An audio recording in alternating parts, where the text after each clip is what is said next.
tell a child, you go to this church, which means you'll go to heaven, but your little playmates don't go to that church, and therefore will go to hell, seems to me to be an unpleasant thing to be saying.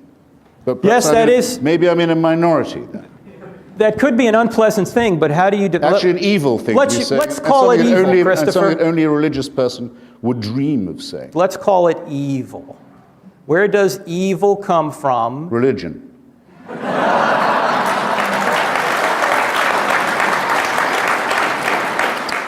Everyone has to understand that it is those who feel that the divine is prompting them, who feel they're permitted anything and everything. And it is those who are the leading, most salient, most violent, most vicious opponents of the values and civilization that Thomas Jefferson stood for and promulgated.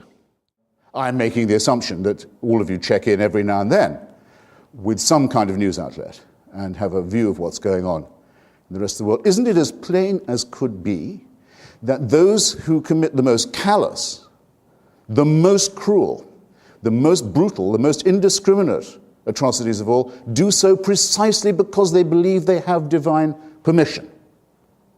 Shall I answer my own question? Shall I insult you?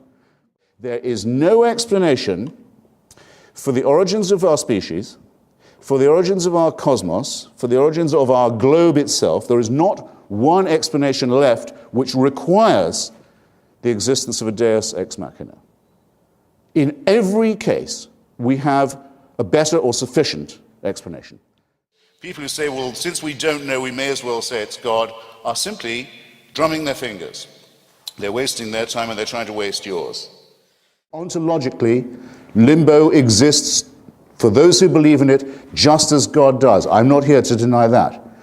It's only a few decades now since the rival church, the Church of Rome, the Church of England, announced that really no one actually goes to hell. It could be that after you die you're forbidden God's grace, but there's no real place of eternal, unending, infinite torture and torment with which those who claimed the grace of God and the redemption of Jesus made a living for so many years. And how do they make their living? By lying to children. Think of it. Hundreds and hundreds of years of people proudly earning their keep by lying to children and terrifying them, and saying that because they could do that, they were morally superior to us. Reason, common sense, decency, ordinary decency rebels against this kind of mind-forged manacle, however charmingly or humorously it's expressed. But hell exists in the minds of several people I've spoken to just today on this campus in the intervals of other conversations. For them it's real, and I don't say that it's not. But what I want to show is that it can, if it does exist, nonetheless be abolished, like many other mind-forged manacles and man-made tyrannies that confront us. And in fact, that this belief in a supreme and unalterable tyranny is the oldest enemy of our species, the oldest enemy of our intellectual freedom and our moral autonomy, and must be met, and must be challenged, and must be overthrown. One of our guests tonight wants to know if your beef really isn't more with, say, the concept of original sin and universal depravity than it really is with religion in general, that you have a very specific view of what religion is, and that's what you have a problem with. Well, yes, I mean, I think all religions are equally untrue, because I don't think there is a supernatural dimension to be appealed to,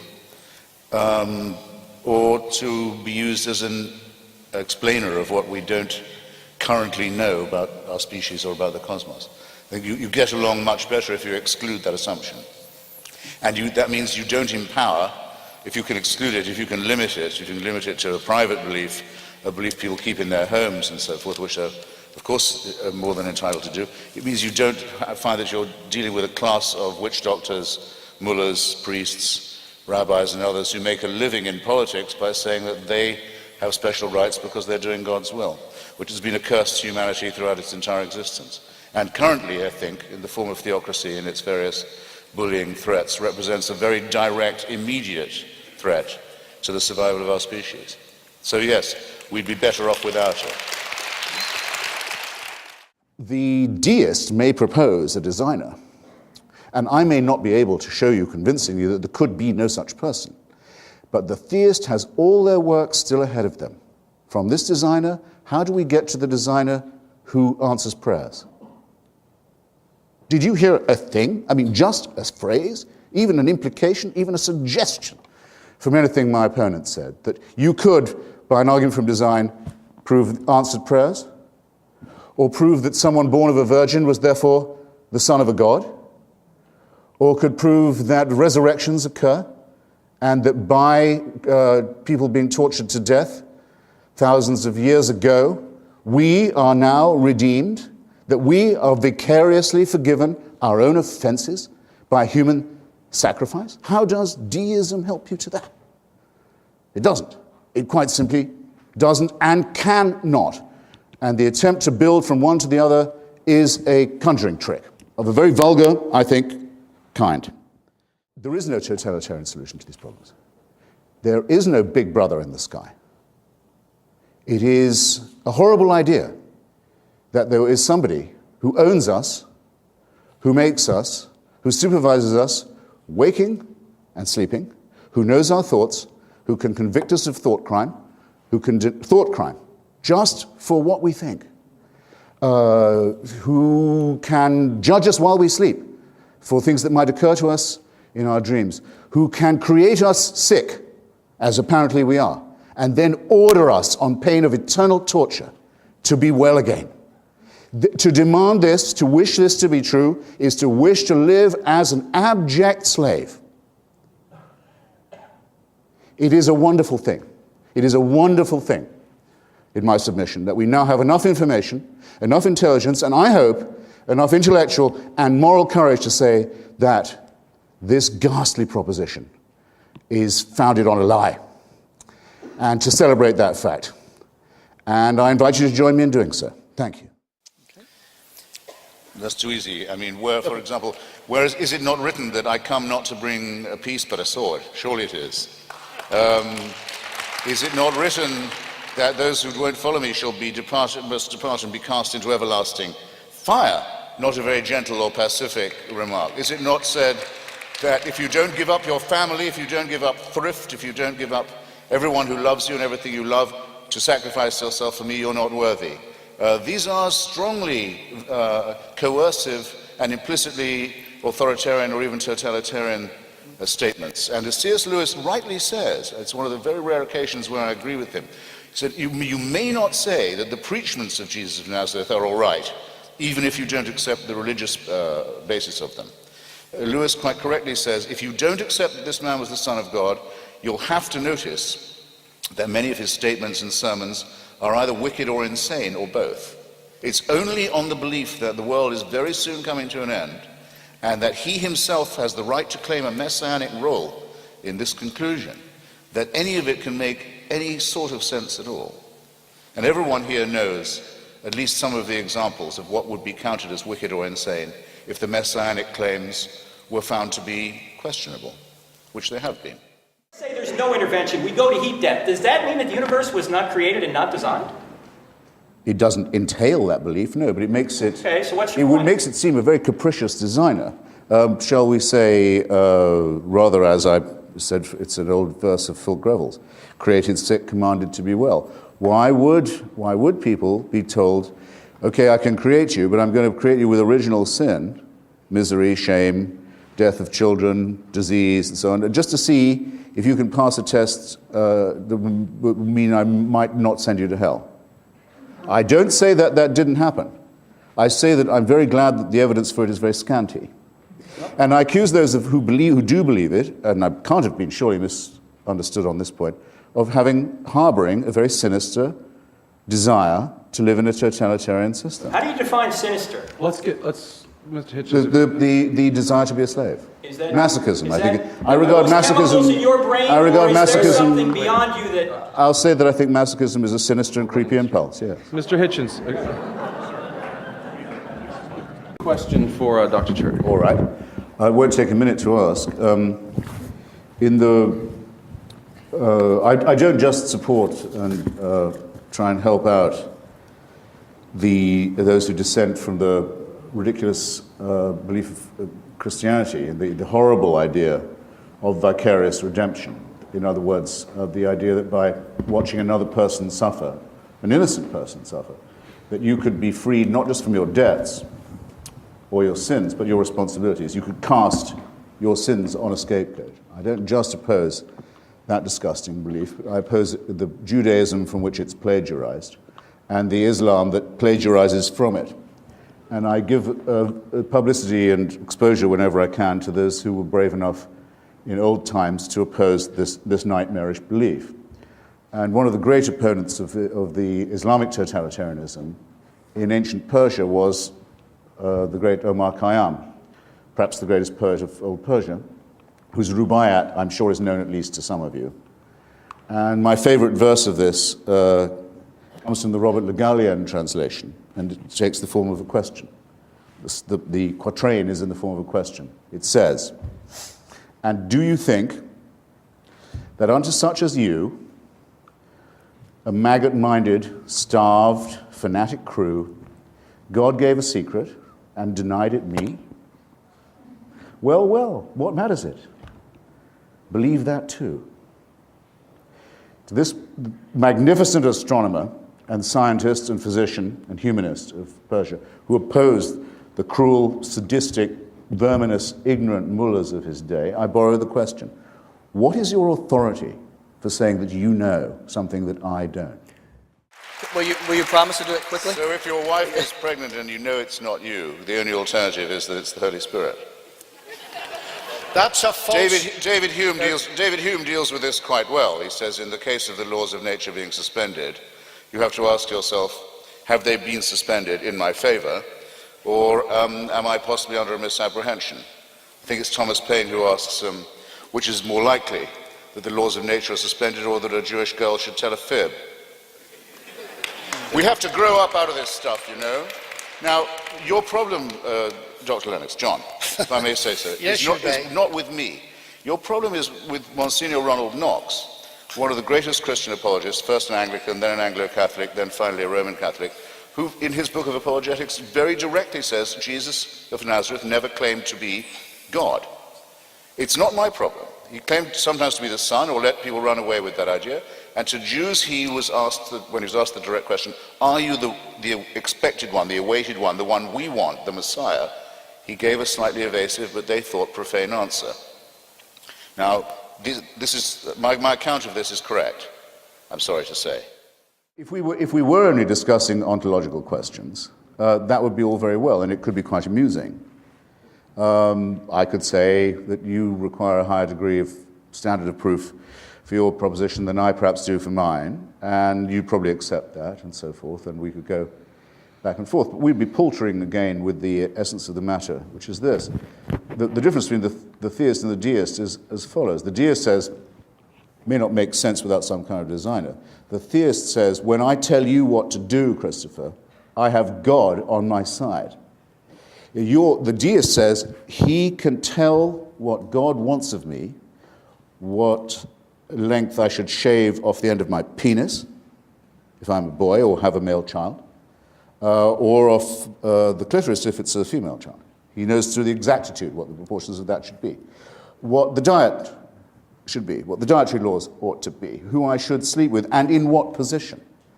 And various other things. And since God doesn't ever directly appear and say, do it this way, it's done for him, and this is really convenient, by human representatives who claim to act in his name. So that's why I think your standard of proof should be a great deal higher, because if the reason this point is important to you is because it would mean real power in the only world that actually exists, which is the material world, of you over me, and you wonder why I'm not keen. These prophecies are of a Jewish Messiah to come. And the Jewish religious authorities of the time considered, and who were the nearest, much closer to being eyewitnesses, if the story is true at all, much closer than the authors of any of the Gospels. They were the people who were the religious authority in the area. He was a member, if he existed, of their congregation.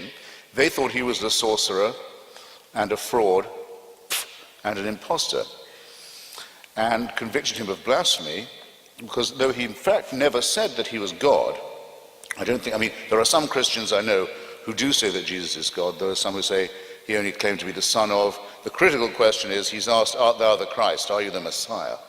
And he gives a slightly evasive answer at this point, but it's enough to make the Sanhedrin rend its garments. So all you're seeing in this tale, if it be true at all, if it have any truth to it, is the origin of Jewish-Christian fratricide. Of the Jews who have nurtured the idea of prophecy and the Messiah through their prophets for generations, who believe the Messiah has not yet even considered deigning showing up, and those who tell the Jews, why are you wasting your time? The good news has already happened. Why don't you just get with the program? I submit that neither of these propositions is worthy of the consideration of an intelligent or educated human being. It's Bronze Age peasant Palestinian superstition. And the competition over it and interpretations over it have made humanity's life even more miserable than it was going to be otherwise. Okay. Well, I know that Dr. Lennox has a response to that. And in the third form of plagiarism that it takes, which is the plagiarism of Islam from both Judaism and Christianity, the competition between monotheism has become really outright menacing. And the real responsibility of citizens is to hold it down, is to resist theocratic bullying and the superstitions that underlie it. And in any case, it's not like saying that every living child of the Amalekites should be destroyed. And an injunction by God to Moses to say he's been too merciful and he's spared too many children and enslaved too few women and didn't make the genocide complete. I'm sorry, I've never been accused of, and I expect not to be, if I'm lucky enough in my life, of any such thing. And the idea that there's a moral equivalence between the two, or handling the really difficult question of an unviable fetus and what should be done about it, isn't a moral equivalence at all. So do you want to say that all unborn life is, like you say in the book, is a human being, and therefore you should not kill it? Is that what you want to say to get out of this dilemma, or what do you want to say? No, but I think the presumption, I've long said that the presumption is that the unborn entity has a right on its side, and that every effort should be made to see if it can be preserved. And I think that's an ethical imperative. What I do say in the book is I think the Roman Catholic Church makes this argument immoral when it could be a moral one by saying that contraception is not to be allowed, by saying that contraception is the moral equivalent of abortion. In other words, to say that contraception is also murder, which is a nonsensical and disproportionate position. I quote some serious Catholics in my book. William F. Buckley, the late, is one. Clare Boothe Luce is another, by saying, if the church says that contraception and abortion are morally the same, it degrades the opposition to abortion. And by making absurd arguments, as it has in the past, Aquinas believed that every single sperm contained a microembryo inside it, and thus that, if you like, I hope I don't offend anyone, hand jobs are genocide. As for blowjobs, don't start. That an ectopic pregnancy, in other words, a direct threat to the life of the mother, a fallopian tube pregnancy, is, instead of a direct threat to the life of the mother and an obvious no-starter for a human embryo, because that's going anyway, is someone who should be allowed to vote. This is nonsense. It's casuistry, it's immoral, it's superstition, and it prevents people from thinking seriously about matters that humanism can decide for itself, for heaven's sake, without any supernatural intervention. And to answer your next question, morality comes from humanism and is stolen by religion for its own purposes. Humanism according to who? Hitler, Mussolini, Stalin, who? You're saying that Hitler was a humanist? Just Hitchens. I've lived to hear it said. Hitchens. In Virginia. Hitler was a Catholic. Hitler was a Catholic, so was Mussolini. Give me how does morality exist if it's just my opinion against your opinion and there's no standard beyond? Both of them had an official political concordat with the Protestant and Catholic churches. Both of them wanted the worship of themselves as well as of God. So I suppose no evil comes from atheism. And their third main ally, Hirohito, the Emperor of Japan, not content just to be theocratic, was himself a god. So anyone who says that fascism and Nazism were secular is an ignoramus. Why is it on wrong? a gigantic scale. All right. I think actually Chesterton says somewhere that where animals are worshipped humans tend to be sacrificed. And if you look at ancient cultures, and some not so ancient, that would tend to be true. I remember when, if it wasn't Singer, it was one of his disciples said that his own baby daughter was no more to him than would be, say, a rat or a flea or, well, let's leave it at that. I remember thinking, my first thought was, I'm glad I'm not his daughter, but but my second thought is, I'm glad I'm not his pet rat either. Yeah, exactly. Because it seems he doesn't have a great deal of sort of love to spare for anyone or anything. Look, animal rights can be overdone, and certainly have been, by especially people who object to medical experiments in a hysterical manner. But we have learned a great deal in the recent past about our kinship with and commonalities with other creatures. And we've discovered amazing things about the capacity, including the capacity for family life, solidarity, society building, and so on, among pigs, monkeys, dolphins, and others. And we know, because of the genome program, of our kinship with other much less advanced creatures, and that we are only ourselves half a chromosome away from being chimpanzees. The one thing this is impossible to square with is the idea of us being made in the image of God. That's clearly over. It clearly isn't. Anthropomorphically, animalistically, whichever way you slice it, we are primates. So in that case, in the image of what God are the others made? It gets you nowhere. It's a strictly meaningless statement. And that's why Christ had to come, because we are fallen human beings. And has to come again because he didn't get it right the first time. I agree with you that the grammar of the question is wrong, but for a different reason. I don't see what's moral about Christian preaching. For example, apart from the horrible idea of vicarious redemption, I'll say again, in case I missed you the first time, what I mean by that. I could pay your debt, even if I didn't know you. If I was a friend, I could say, you're in debt, I'll pay it. In extreme cases, people have been known to say, I'll serve your sentence in prison. I could do that for you. What I cannot do is relieve you of your responsibility. I can't say, throw your sins on me, they'll melt away. Immoral. People are not allowed to be, you're not entitled to be relieved of their responsibilities. And the vicarious redemption by human sacrifice is a very primitive and horrible scapegoating idea that belongs to the barbaric period of human history. So all pardons are immoral? No, not all pardons. No, I didn't say that. I said vicarious redemption is an immoral doctrine. It's also immoral of the Nazarene to say, take no thought for the morrow, not to clothe, not to eat, not to invest, leave your family, leave your children, leave everything, give up the world, no investment, no thrift, no thought for the future, just follow me. That's only moral if you are a sure believer in the idea that the world is about to come to an end, which was the case with this apocalyptic. I guess you never read the parable of the talents. He said the prophecy is that the world is coming to an end real soon. There's no point in caring about anything else. That's not immoral preaching to me at all.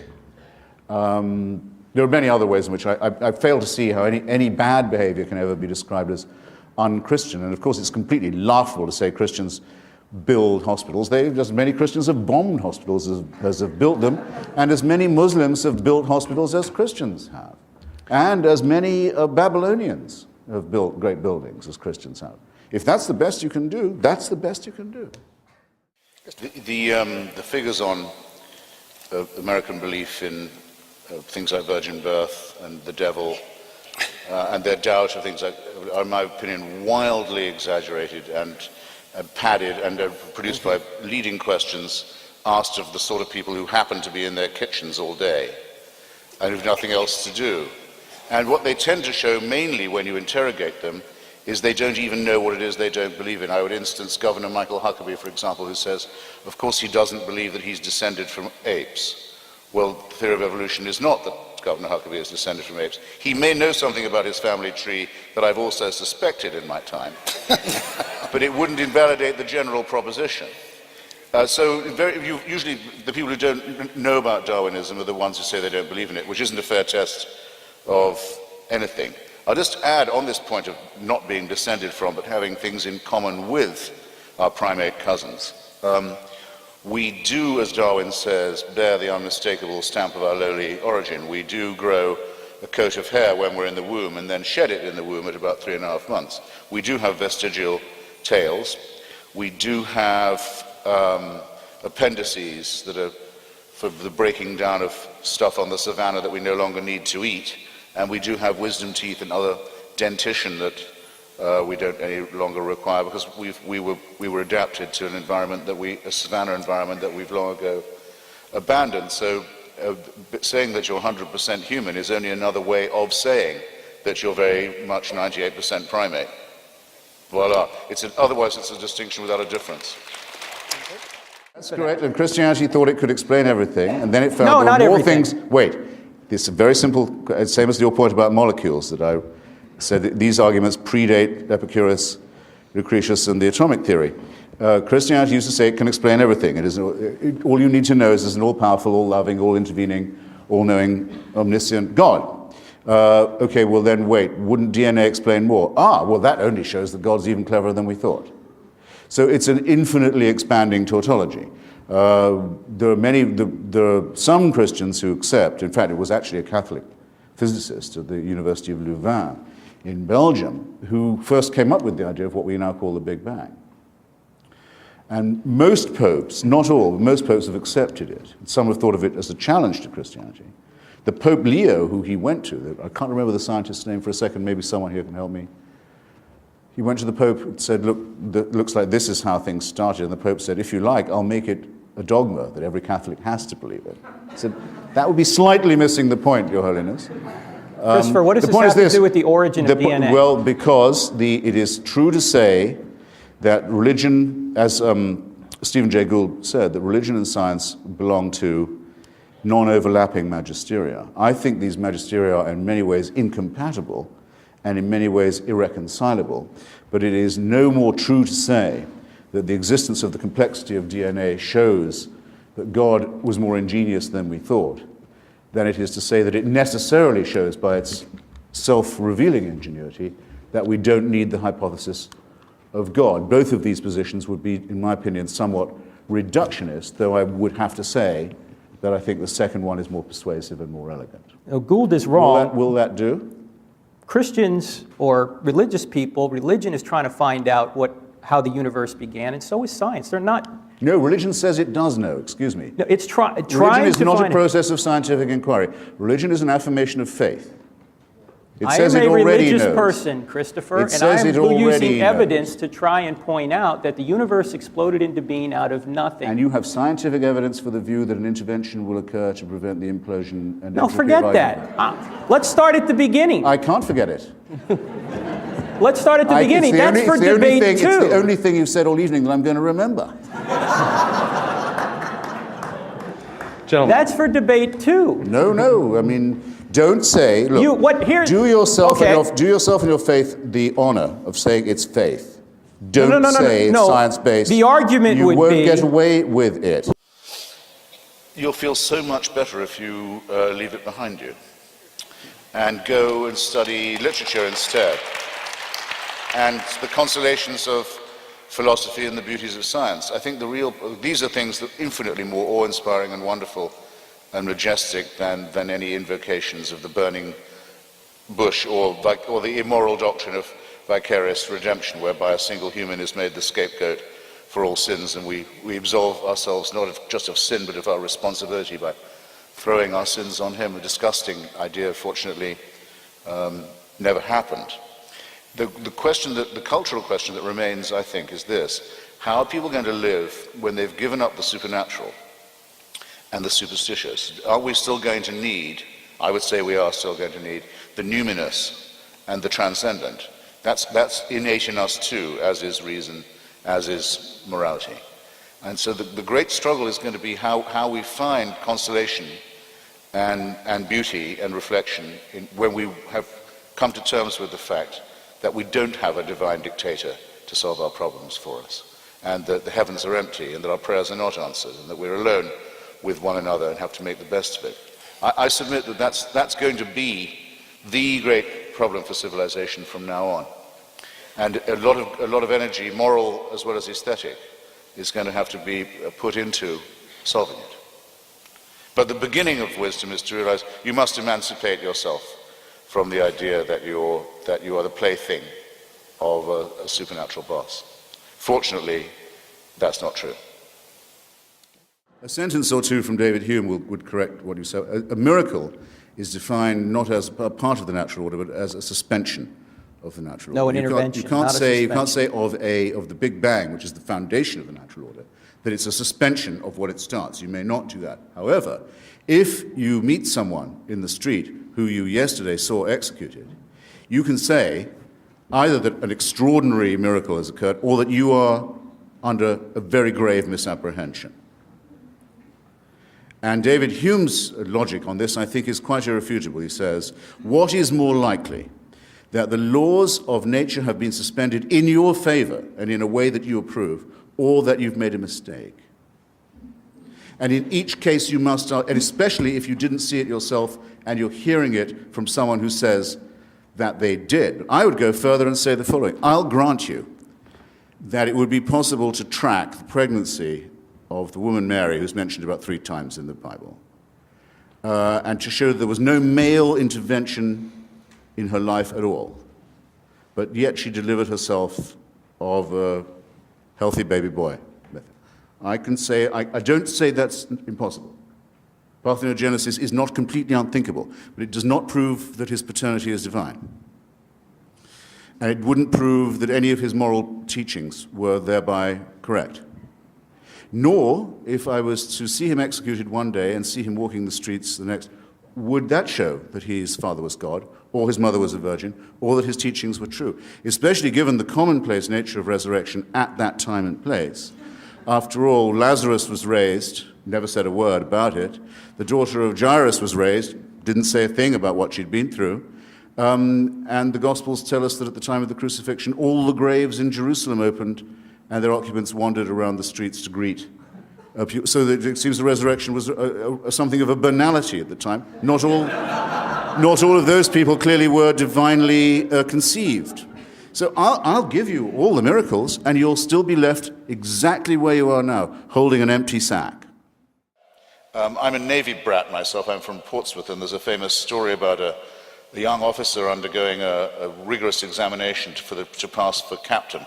And he's told to picture himself on a leeward shore with a very strong wind driving him towards the rocks. He's asked, what are you going to do? He says, well, cram on all sail and steer to starboard, hard down on the tiller and on the wheel. So, but the wind keeps coming. You're still being driven on. What are you going to do now? He said, cram on more sail and keep the wheel very hard down away from the leeward side. And they said, but you're still being driven onto those rocks, young man. What are you going to do now? Just cram on more sail and keep the rudder and the tiller hard down on the starboard side. And he's interrupted. He said, where are you getting all this extra sail from? And he says, the same place you're getting all your extra wind from.